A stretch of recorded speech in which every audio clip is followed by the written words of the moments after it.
Hey guys, welcome back to another episode of the Disruption Podcast. It's your boy Ankur Garg with his co-host Ludwig Araujo. What's up, everyone? So today we have a very special guest who came down all the way from Vermont. Yeah, it's not a close state as close as we think it is. But I have the grand pleasure of introducing TJ from Sunset Lake CBD. How's it going, man? It's going well. Thanks for having me. What's up, man? You know, just recovering from my long drive through upstate New York, but it feels good to be in New Jersey. Does Vermont have traffic? Never. Never. No, that's a lie. I just imagine Vermont has like mountains. Yeah. And access to Canada and maybe 3 hours to get to an MGM. Maple syrup. Don't forget maple syrup. Maple syrup comes from Vermont? Yeah. I did not realize that. How long does it take to drive like from one side of Vermont to the other? At the thickest part, probably like 2.5 hours. Yeah. I like your style, TJ. Yeah. At the thickest part. There's one. So we got to talk about Sunset Lake. So, I mean, tell us about the inception of it. It's called Sunset Lake CBD, so you sell CBD products. Yes, we do. Yeah. I guess I'll start, I wasn't part of the founding of the company, but I came on like a few months into its inception. So I was working in LA at a nonprofit doing grant writing.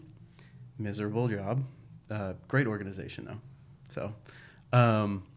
if you're watching, he appreciated the job, you know?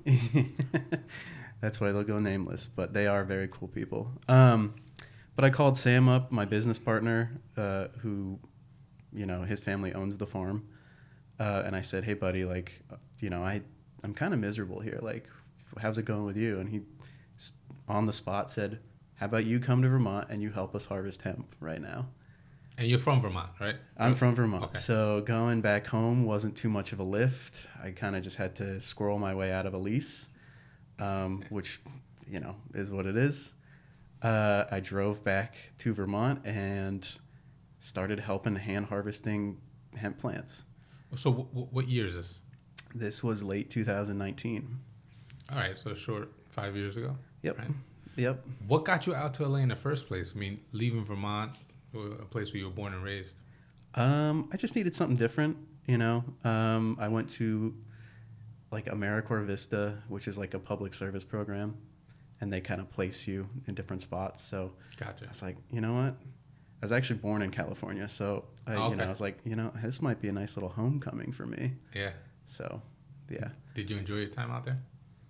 Yeah, I did. It was it's a beautiful state. A lot different than home for me, though, for sure. I don't miss the 405 or the 710 at all. Yep. But it just wasn't for me. So came back to Vermont and yeah. So here's what's interesting. I've been to Vermont one time. I went up there during a snowstorm, went to snowboard at Killington. Mm-hmm. How far are you from Killington? Yeah, I couldn't tell you. I'm not a snowboarder or skier. Gotcha. I'm truly trying to imagine Ludwig on a snowboard right now. And it's not a vision that's coming to me. Then you need to correct your vision, my friend. I'll send you some videos. Of you snowboarding. I'm a snowboarder. Okay. Yeah. And so I went up there to snowboard, been there one time, beautiful state. I've always thought of Vermont. I've been to Maine as well. That more for the beach side. I've always thought of Vermont as a mountain state. Right? Mm-hmm. So when it comes to growing weed or growing, it's like the CBD same business. I'm thinking it's legal now. We can talk about it. Yeah. we can call it as we see it up there. Mary Jane. Yeah. Hemp, all that stuff, right? So I've always thought, how are you going to grow stuff in a place that has like snow 50% of the year or whatever the case is? How is that even possible? Very small plots of land. So we have carved out for ourselves like 5 acres up in the Champlain Islands, which a lot of people don't know. Vermont has islands. They're in between the New York and Vermont in Lake Champlain. So we get like the lake effect, so we're a little bit warmer throughout the growing season. But yeah, it's, from May all the way through November we're farming. And then hopefully fingers crossed, we don't get that first frost. Right. before we're done, because then everything is kaputs. So how do you handle the off season? What is your off season like? Yeah, our off season is a lot of production work, product development, R&D, reaching out to customers, asking, hey, like, we want to respond to what you want, so why don't you tell us what you want us to make, and we'll try it. Right. So that's how we've developed a handful of like edible products, topical products, all that good stuff. So back to when your buddy calls you from California, you drive back to Vermont. This is 19, so the legalization of weed and all that stuff is happening all across the country. Did you think this was a viable business at that point? Did you think, yeah, we're onto something? No, absolutely not. When I showed up, it felt so. First day, I'm on the back of a tractor, and we pull up, and it's a ginormous field of cannabis. And I had to look up. Are there helicopters? Are we not going to be arrested right now? It was surreal. We started harvesting, and the idea was to extract all of the CBD from the plant via alcohol, and then you get this like crude mixture and sell that off, and then we'd be done for the season, because crude prices the year before were so high. Everyone else had the same idea as us, and then the crude prices crashed. So, we had to quickly pivot, and at this point, I'm also not on payroll yet. I'm just coming in doing as much harvesting, getting paid in cash as I can. And, we had to switch gears from, we can't extract this for the crude. We have to sell this as is, like a raw flower product. So wholesale started taking off. We started to get into e-commerce retail. And yeah, that's kind of the quick pivot there. Like 5 months into 2020, right in the midst of like the COVID craziness. Yes. We started seeing like a huge uptick in our online sales. So we were a little overwhelmed, and had to scale up very quickly. So it was probably right around then where I was like, I think we can make a real go of this. So good old COVID leading to a spike in online sales for all businesses, right? Yeah. Okay, so when you guys have to make that decision to start creating products and doing what you need to do, what was the first product? It's a great question. The first products were smokable flower. So a lot of people don't know this, but hemp is smokable, just like cannabis. You're not going to get the same intoxicating effects. We were selling to all the other online distributors and trying to make our own line of it. I will say our first attempt at branding and packaging was not great. It's a learning curve. And then we quickly realized, like, smoking isn't for everybody, obviously. And then we came out with a tincture and a salve and a gummy. And then, they started to click with people. We figured out, okay, oils, gummies, those are our two, like, big, strong sellers. So we're just going to keep going with those. So is there someone to reach out to for guidance on like how to go about packaging and supply chain and measuring and all the other nonsense, or was it just like learn on the go? We were learning on the go. Okay. Yeah, it was. It's not like, hey Google, how do I do X, Y, and Z to create this product line?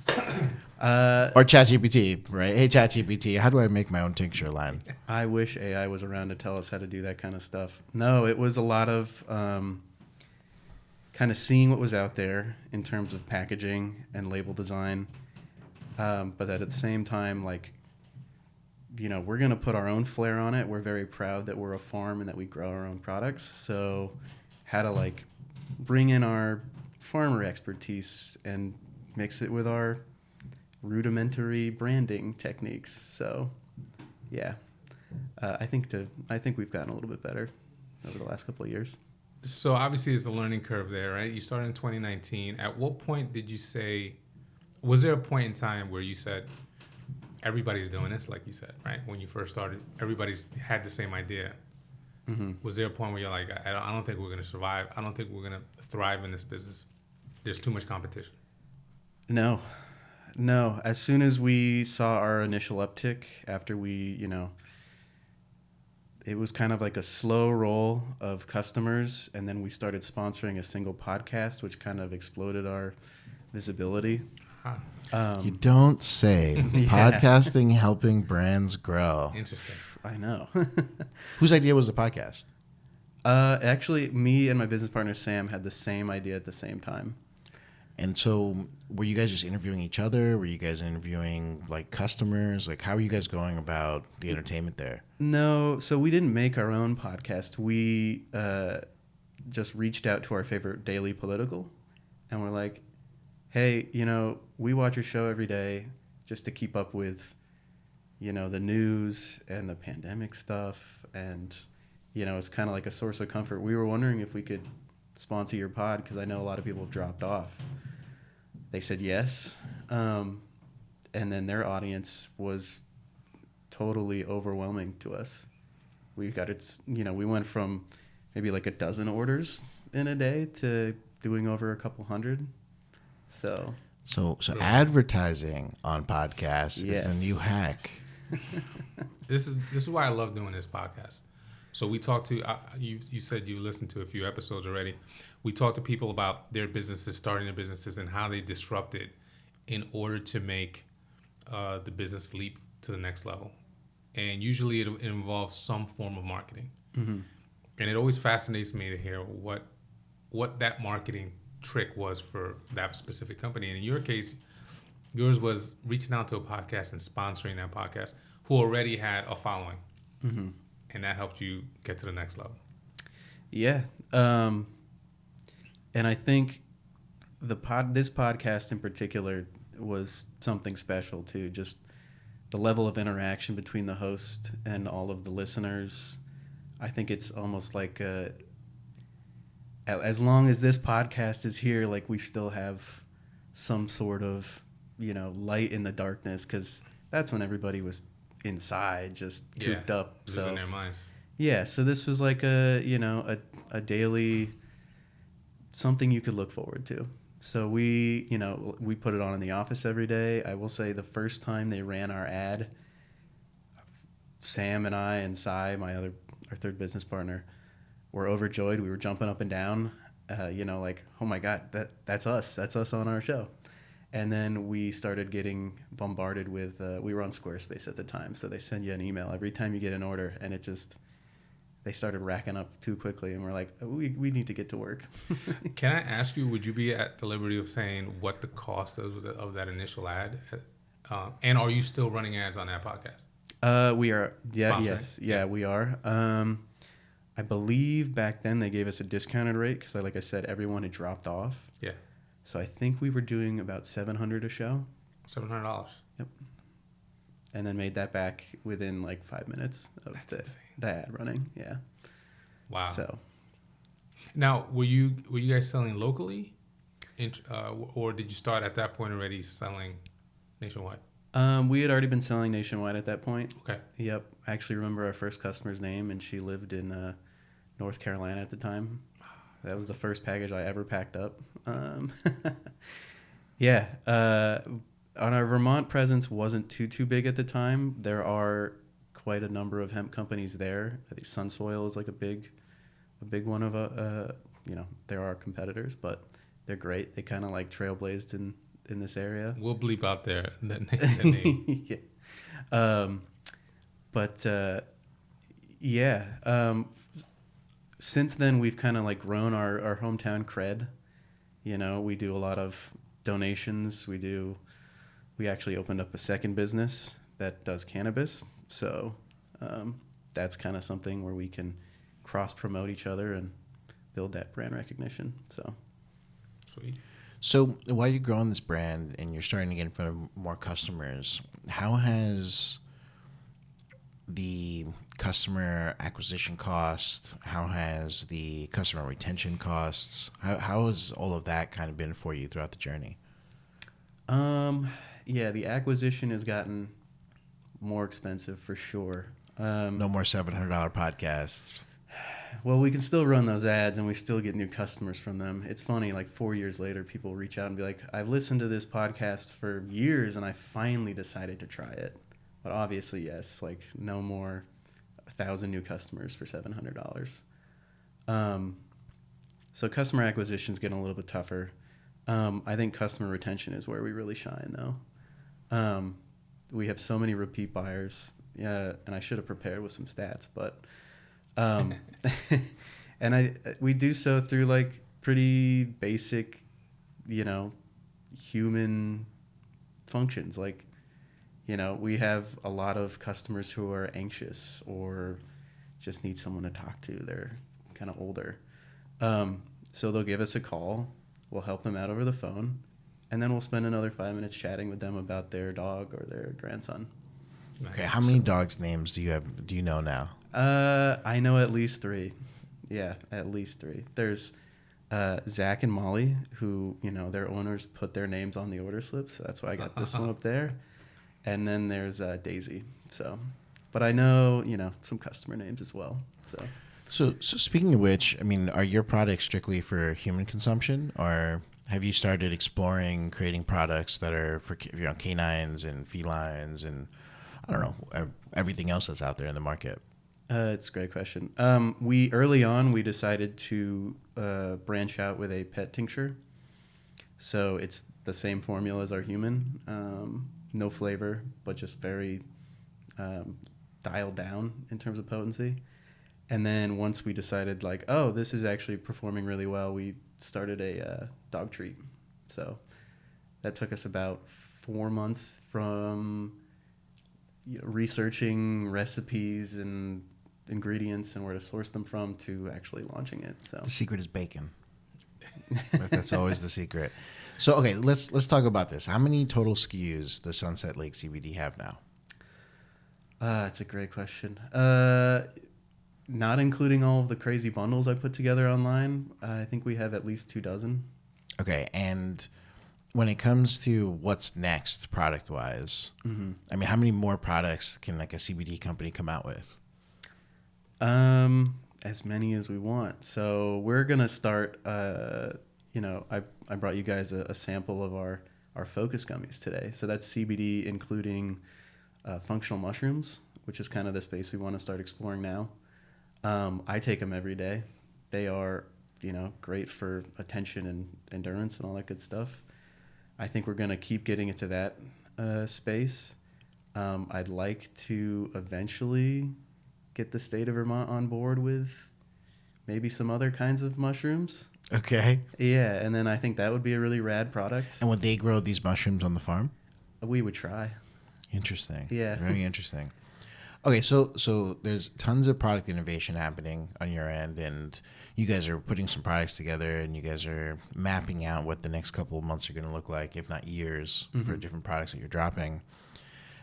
Let's talk about what makes your farm so special. Right now, when I look at farms across different states, there's guys that have disrupted with like the hydroponic stuff, vertical farming, and I've seen things in New York, I've seen stuff in California. I've seen stuff where like electrical costs are one thing, but natural costs are different. I mean, I know there's certifications and stuff like that. Do you guys have any of that kind of stuff?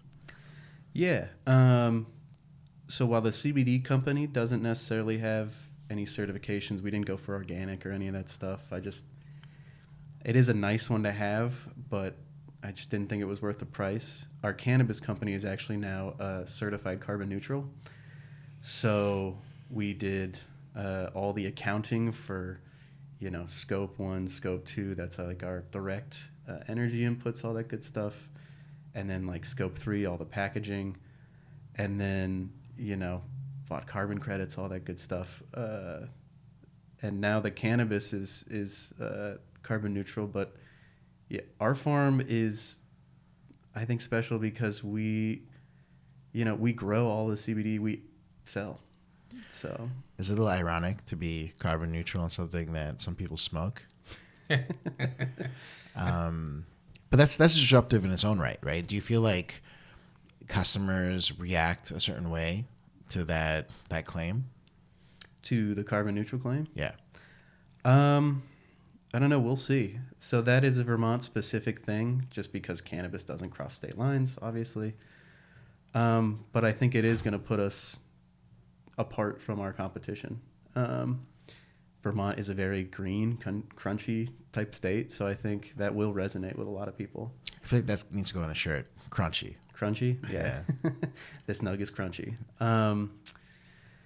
No, I mean, going back to the CBD side too, I think what resonates with people is that we are farming the hemp ourselves.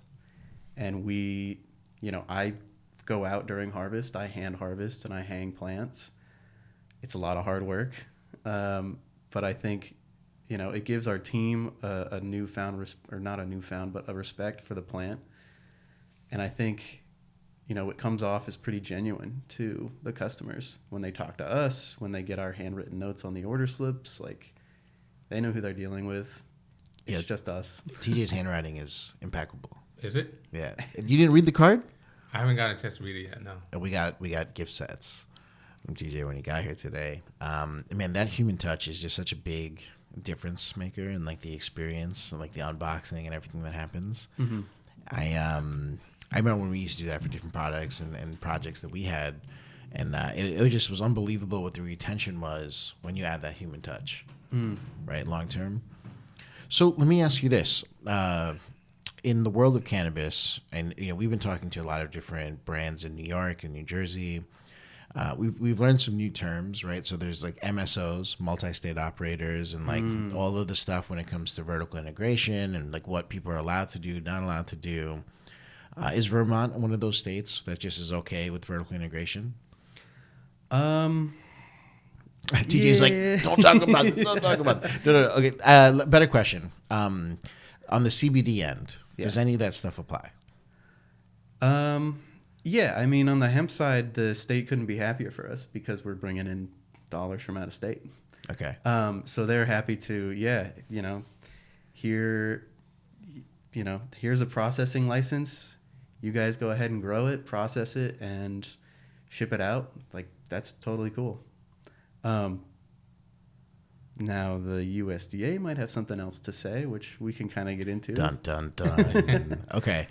And, in terms of, like, the process in which to get a CBD or hemp license versus a cannabis license, how different is that timeline-wise? At least in your experience. Yeah, I think the hemp license is like an online quiz that you have to ace, and then they just send it to you. Unlimited retakes. Like if you get it wrong, here's the answer key. It's essentially an open book quiz. Okay. Yeah. So we could take that quiz after if you want. We get you guys hemp licenses. Yeah, we're about to be hemp license owners in Vermont. But yeah, and then the cannabis side is way more involved. It's because it is still a controlled substance. There's banking fees you got to take care of. There are, you have to have a bank account before you have a license, but you have to have a license before a bank account. Some of the red tape doesn't make too much sense, but you just got to jump through the hoops, and it takes a few months, but Okay. What kind of issues did you run into with the USDA?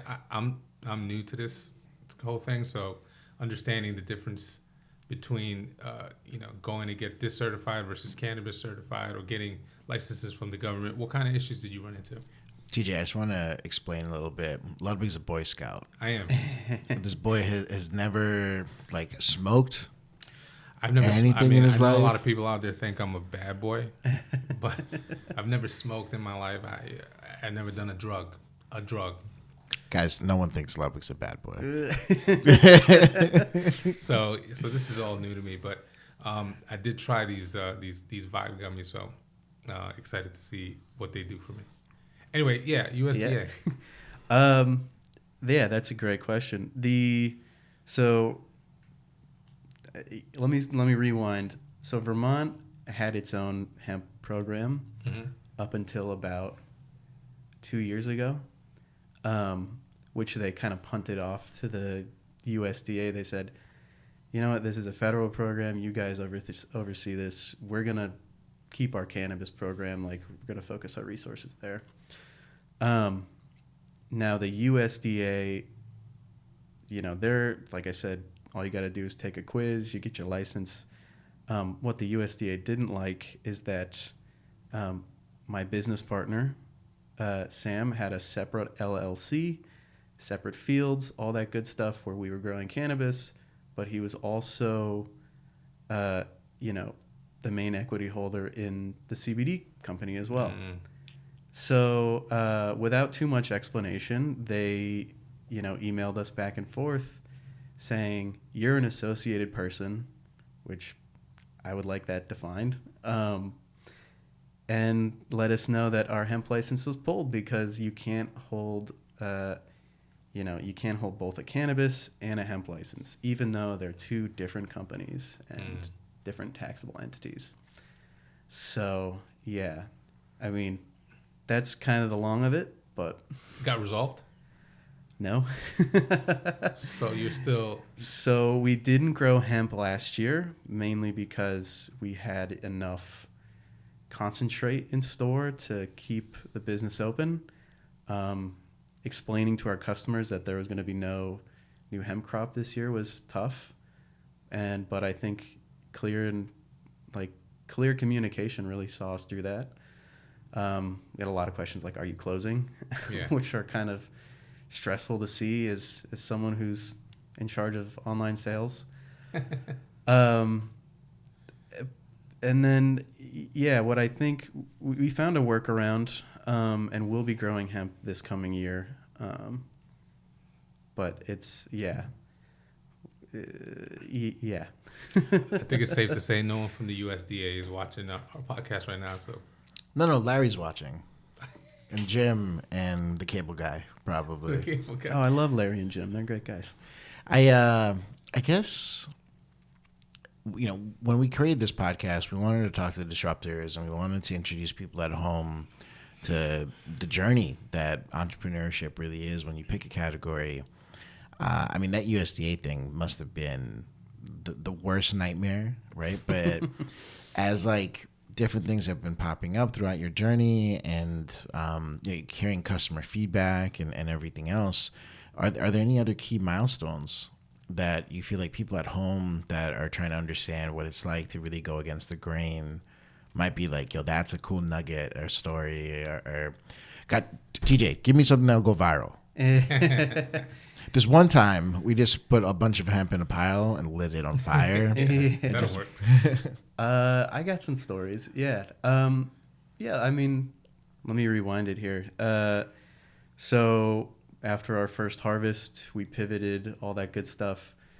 Our first year, we ended up doing like a ton of business. We quickly were like, hey, we need to hire new people because I can't just sit in a warehouse and hand trim hemp for 14 hours a day anymore. My hand hurts. So there were the first 2 years of just like really getting after it. And I think our, you know, because hemp looks a lot like cannabis, there was like a lot of like, this feels so illegal that we're putting all of this in the mail. I will say one of the coolest milestones for us was in the last year we bought a new building and kitted that out. It's got a commercial kitchen, so we're going to be doing all of our production in a space that we own, and we also built an on-farm facility to kind of process hemp. And so like getting into the real estate business and signing a big mortgage was a lot, you know, just being in that that lawyer's office, like, man, I'm about to sign like $1 million mortgage and I still rent an apartment. So this is crazy, you know, all from coming from a nonprofit background to I'm learning on the go, you know. I don't know anything about marketing. We just kind of threw things at the wall and it seems to be working. So. Well, speaking of the grant background, I mean, are there grants in this space or things that have you had an opportunity to tap into that background and that resource? Not really. Even though hemp is federally legal, like we can still apply for USDA type grants, but hemp and cannabis are never going to get that kind of treatment, I don't think. Do we know if there's grants for like podcasts? That's a great question. I'm sure we could find some. I'm gonna hold you to that, man. Grant writing is all about being super creative with wording. Let's find out what's out there, because, I mean, buying new toys is expensive, Ludwig. Yeah, it is. It's one of those things. But so let me ask you this, TJ. In terms of looking up our podcast and looking up the other episodes, have you had any questions that have been rolling around in your mind that you'd want to ask guys like Ludwig and myself? Absolutely. Thank you for asking. Like I said, we, in the first couple of years, were kind of just throwing things at the wall, and now I feel like we've kind of plateaued. We're like at a comfortable level, and now have like a pretty unified brand and marketing strategy now. That one only took us 5 years. And I'm going to be in charge of kind of reaching out to influencers and getting into the social media space, which I don't have socials, so I'm a little bit hesitant. Like, what kind of intangibles do you look for in an influencer if you're going to approach them? Oh, Ludwig, should we like prompt open a ChatGPT thread? Yeah. Be like, well, what are the factors that we care about with an influencer? Yo, TJ, I'm so annoyed by the amount of articles that have popped up on LinkedIn on this topic. I troll all of them every time I find one. Really? And I'm just like, oh, that's so nice. But what about this next thing? And then I've had people DM me like, yo, bro, you didn't need to like say all that. So the thing is I'm going to tell you really straightforward that a lot of the stuff that's on the internet is stuff that you should not listen to when it comes to this category and this topic. And Ludwig's going to have his perspective on it too, because Ludwig's managed directly with a variety of like some of the top influencers in the world. And then I probably hired more influencers than I can possibly count in my life for different campaigns and different things that we've worked with. So I think internally and mentally, you have to come up with like a clout score, right? Clout is their ability to actually drive someone to want to learn more about the thing that they're saying, hey, I use this product, so you should too. Mm-hmm. And the obvious ones that anyone can judge, right, are how many likes are their posts getting, how many comments are their posts getting, how often have they promoted products, how often have they promoted a product in this category, and like all of that kind of stuff, right? The more intangible stuff, as you knew from the podcast that you advertised on, right, is what kind of relationship do they drive with their customer, with their followers, right, and with their audience. I mean, do they know the names of the dogs of the people that follow them? Do they know the amount of people on their email list? Do they know, like, are they selling anything else? Like, all of those things matter, right? And so for me, with any brand that asks me about influencers, I just try to tell them you have to have a quantified finish line figured out, right? So if your expectation is that you're going to work with Mary Sue from Colorado and you want her to talk about how much you love Sunset Lake CBD products or anything like that, you have to go into that meeting being like, all right, we want Mary Sue to move 500 bottles, right? Now, what's it going to cost in time and effort for Mary Sue to make that happen? And as the social media director or the e-com director, you have to be able to figure that out, right? Is it going to take 10 posts? Is it going to take 500 posts? Like one post will get you one customer, whatever it's going to be. And then you quantify that to be like, okay, well, for Mary Sue's time, they make 50 posts or 5 posts. You know, Mary Sue's asking for $30,000. Where I'm like, well, screw you, Mary Sue. 30 grand isn't really worth it for us for this because we got John Smith from Salt Lake City, Utah, that can do it for significantly cheaper. And that's where the decision making has to happen. But brands just don't approach it with the finish line in mind. And that drives me crazy. Because like you're just like, hey, what's a post going to cost? And you have no idea what to expect. Mm-hmm. And then, you know, you're like, oh, well, your post didn't do anything for me. Well, I just wasted all this money. Yeah. And I'm just like, oh, what are you doing? None of this makes any sense. It's extremely challenging. And to Ankur's point, you can't just go into it with a spray and pray mentality, right? Or let's just pick the top 20 influencers in, like, let's say the CBD space, send them product and hope they deliver results. I worked with an influencer who started her own supplement company, and she had a bunch of influencers under her. The one influencer I worked with had over 1 million followers. One of the influencers they hired to support the supplement brand had like 100,000 followers at the time, but she was a vegan influencer, and it was a vegan supplement line, and she had a largely female following, and she engaged with that following, and she delivered more in results than the owner of the company who had over 1 million followers.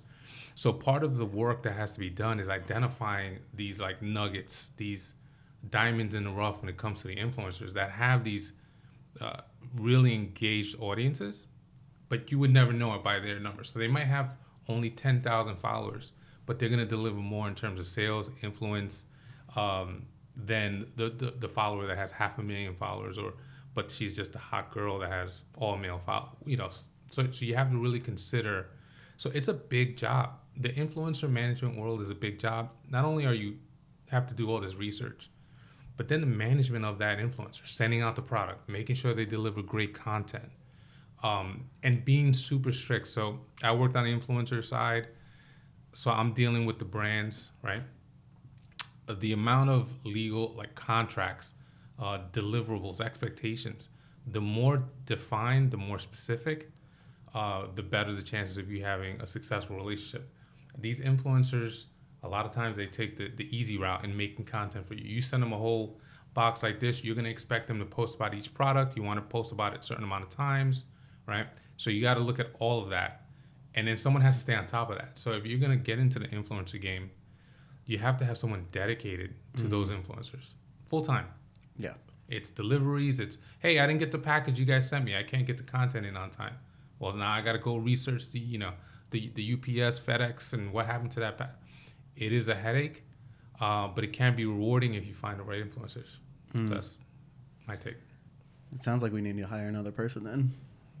I'm on top of all the podcasts that we do right now, and I'm doing exactly that type of work. But yeah, okay. Yeah, you get to, and then you'll start dealing with personalities. So you meet the influencer first time, they sound great, but then you get into a relationship with them, and they're a nightmare to work with. They have issues they have issues in comments, and people are, so you will need someone dedicated to that. Speaking of which, what is the size of your company right now? Employee wise? Yeah. We have about 10. Okay. Yeah. So lean, mean, crunchy machine. Yeah. Yeah.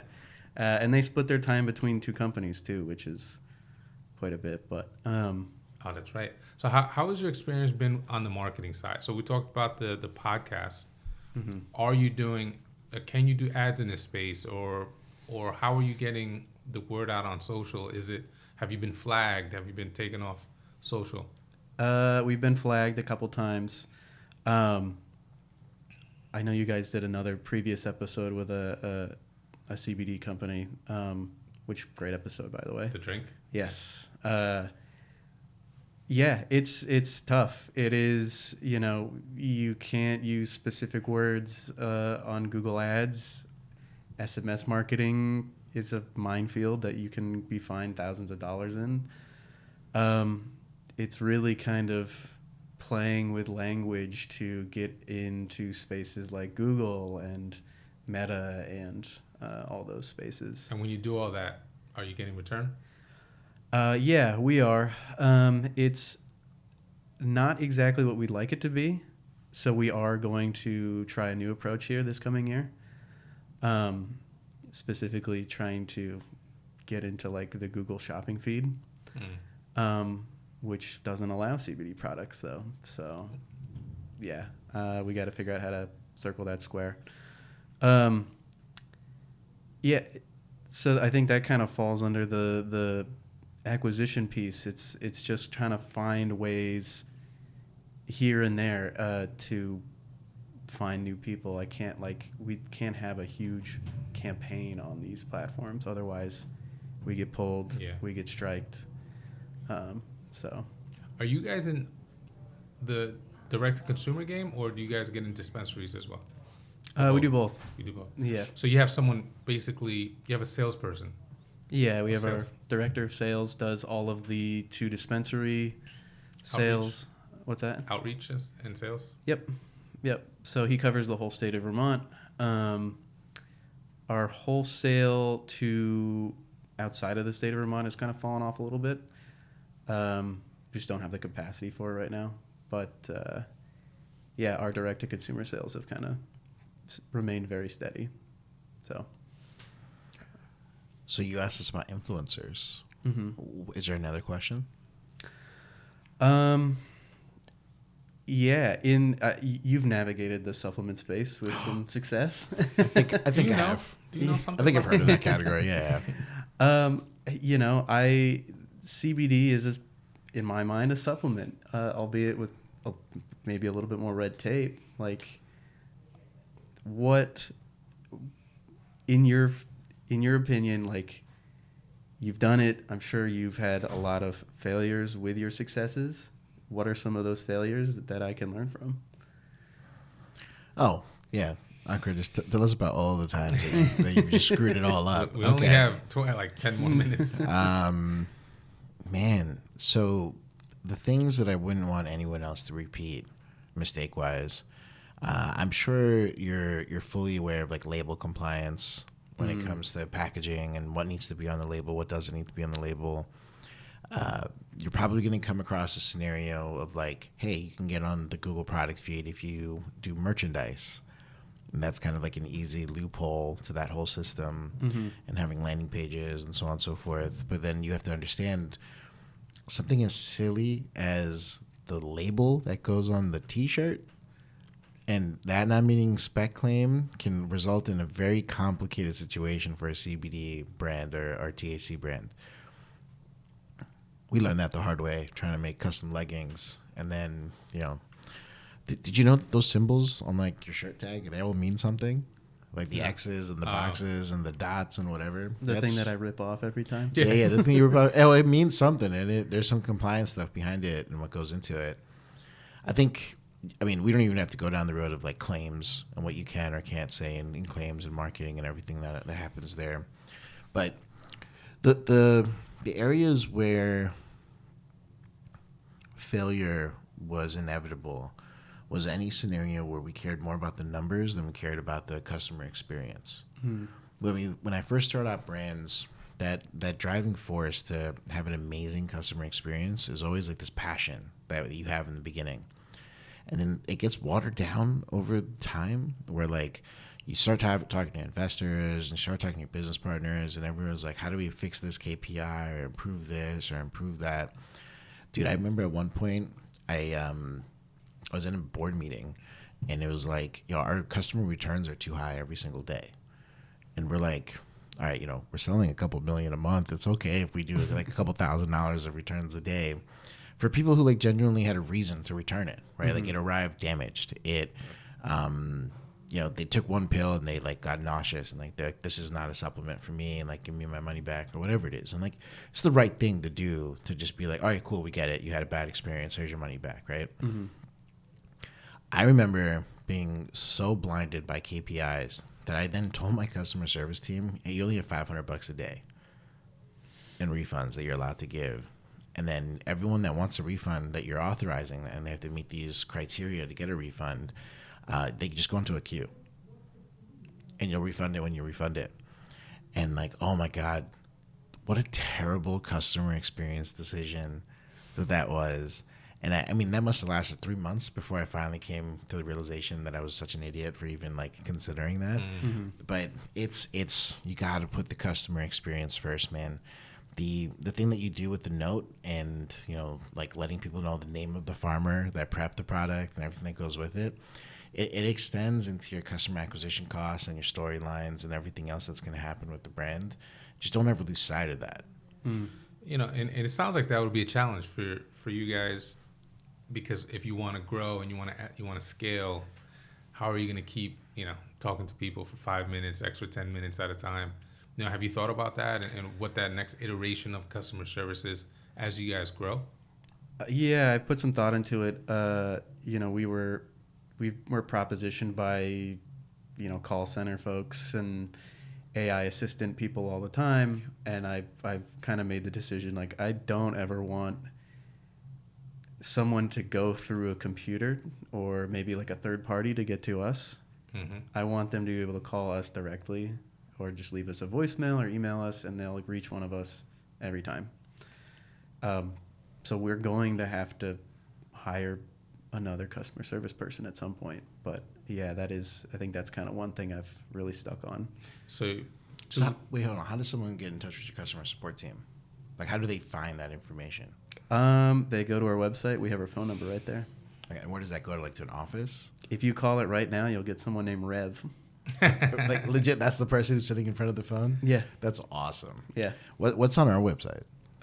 My number, I think, is on. It's either your number or my number. Actually, no, it's your number. It's Okay. your number. Yeah. Ludwig changed it last week. He got tired of getting all the phone calls. See, for a while, my cell phone was getting blown up, and it would be on the weekends, and I'd be like, you know what? I am going to help this person, but I really need to change this. So what this Rev is there from what time to what time? Like the customer service goes into voicemail. What happens after a certain time? So 9 to 5, everything else, voicemail. He gets to it first thing the next morning. Calls everyone back. Mm-hmm. Okay. It's a lot of work, and I used to do exactly the same thing, but you know, Worth it. yeah, it's worth it. And there's still some customers who call and ask for me, and if I'm available, I'll chat with them. Yeah. Again, we're calling Rev. Thank you for calling Sunset Lake CBD. This is Rev. How can I help? Hey, Rev. Just wanted to say that we really appreciate your brand and that we're really happy that you picked up that call within 2 rings. Hey, Rev, it's TJ on the other end. Hey, TJ. Rev, you have a great day, buddy. Okay. All right, bye. That's awesome. Yeah, so I forget my train of thought, but that's awesome. I thank God he wasn't in a meeting. Can you imagine if it was like, this is TJ? Yeah. Wait a second, this doesn't add up. That's how we succeed. We just clone me. That's a great idea. Yeah. Yeah, no, and then that's kind of the one thing I'm like pretty hard on is like I don't want AI or one of the chatbots. Okay, so 2 more years pass by. Now we're in 2026, 2027. You're going to have a whole call center of folks up in Vermont? Don't ask the man what he's going to do when there's like actual androids walking around, okay? Let's focus on 2024 right now and this year and what's going on. Hey, man, I think it's super admirable that you guys want to like put customer experience at the forefront. And I know AI will get to a point where like that empathy piece will kind of get injected into it, or you could program empathy into like how the responses and stuff happen. And when that's in 2026 or 2027, he'll figure it out at that point. Yep. But Yeah. I think if there was like one part of your business that you could change, do you know what that answer would be? That would make the customer experience better. That's a good question. I kind of already addressed this last year when we changed our website. We noticed a lot of older folks were having trouble with our WooCommerce checkout, just because the default is kind of garbage. So that was like a big drop off. I was noticing a lot of folks like couldn't do it. So, Dear WooCommerce, we were not the ones who designed that website. We are not the Sunset Lake CBD people. We are big fans of you, WooCommerce. We do not authorize any comments about your default settings. So to take that further, I think in the future, one thing I want to change is making like mobile as seamless as possible. I think the folks who designed our website and mobile site currently, Combustion, are doing a great job. I think maybe we go for an app, maybe something like that. Well, I'm going to give you one piece of secret sauce for brands that are doing the level of customization that you're doing. I want you guys to invest in a Polaroid camera.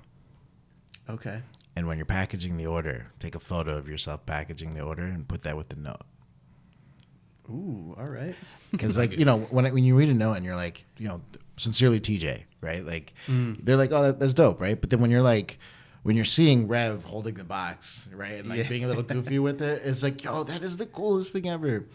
You're gonna get people posting photos of that.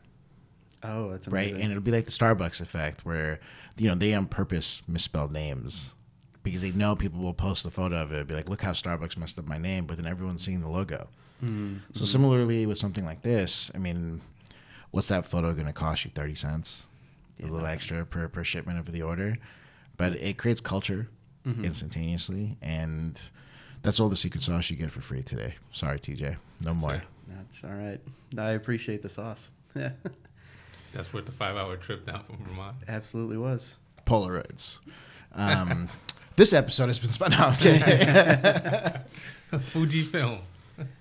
It's crazy, man. Like this little bad boy right here, it could change the game.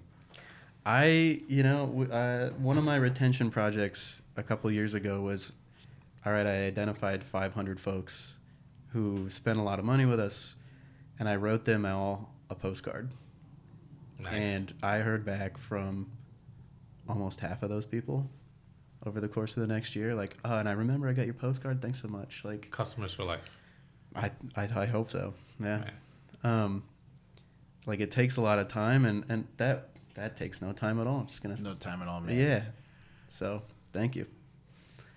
I can't believe I had a Polaroid camera right next to me too in that idea. Dude, man. So like in front of us right now, we have a couple products. Can you tell us what's special about each of these products? Absolutely. Feel free to be like Vanna White if you want, like into the camera. Yeah. Here we have our lovely vibe gummies. And that's what Ludwig's on 2 of right now. Yes. Oh yeah. So In case Ludwig's mom is watching this, I just thought you should know. We cracked him. He took some drugs. No, a lot of our customers say like, hey, I'm a working person. I don't like to get high, and I can't be high because I might get a call. This is a microdose of THC. Just helps you relax, watch a movie, kind of turn off from your phone for a little bit. Make your steak dinner that much better. Yeah. And they're great. I usually take them to sleep with one of our sleep gummies, which... Oh, you saw what he did there? Yeah. That's definitely a bundle on his website. Yep. Right? It absolutely is. Vibe and Dreams. Vibe and Night. You were so close. So close. These are THC free. Like we have a lot of folks, even though weed is legal in half the country, a lot of folks are still drug tested. So that's kind of a big concern that we have to address as well. Sleep product. We have our Focus gummies, which I use every day. How do we get an IV of that? Yeah. Just straight into the vein. Can you put mushrooms directly into your veins? I don't know. We're gonna have to go to the R&D department of Sunset Lake. I'll just call up Sam real quick, and Okay. hopefully he can cook something up. That's the new line I'm super excited about. It's functional mushrooms and the CBD. So we've had a lot of good responses from that. And what's the recommended dose, right? Two at a time when you take them? Of the Focus, just one. Just one will do it? Yeah. For the record, for the Vibin, it's also just one at a time. Ludwig. Oops. Yeah. I mean, listen, you can adjust your dosages accordingly. That's what I always say. You know what really upsets me? He didn't even offer me one. You have your own box. And it was being used for props. Oh. Yeah, that is true. They had this lovely setup. This is one of my favorites, though. We make this with a coffee roaster down the road from us. So I don't know if the camera is actually seeing it. So it is Colombian coffee that is CBD infused. Mm-hmm. So I didn't ever think to put CBD in my coffee. But let's walk us through the Folgers moment here, right? So these beans actually come from Colombia. Yeah. So our partner in this venture, this collab project, is a local coffee roaster who drives his van down from Vermont to the port over here in New Jersey and picks up a couple 100 pounds of beans at a time, drives them back up, and then we buy a couple 100 pounds of those beans. We roast them and infuse them. Yeah. It's just that easy. Well, there's some other steps in there, but it's a trade secret. Okay, all right. Yeah. And so you're having coffee, you're getting the energy and the caffeine, but also relaxing at the same time? I just think it takes the jitteriness out of it, you know?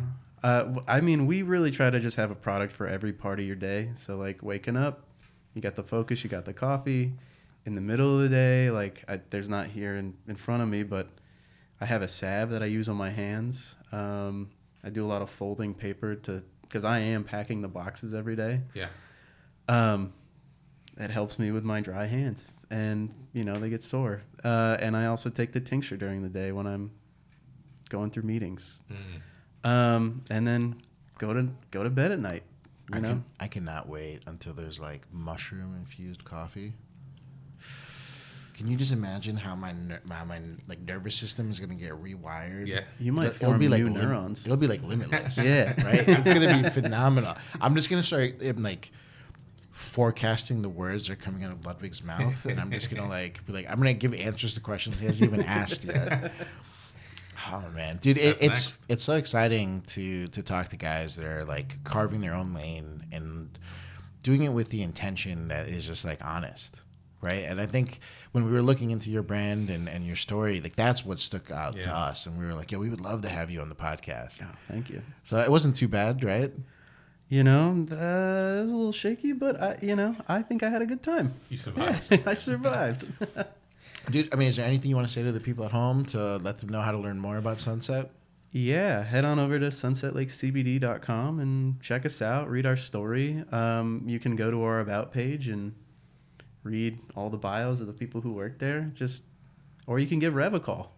Yeah. Give Rev a call. Yeah, give Rev a call. That's on a t-shirt. Put that on the hashtag for sure, right?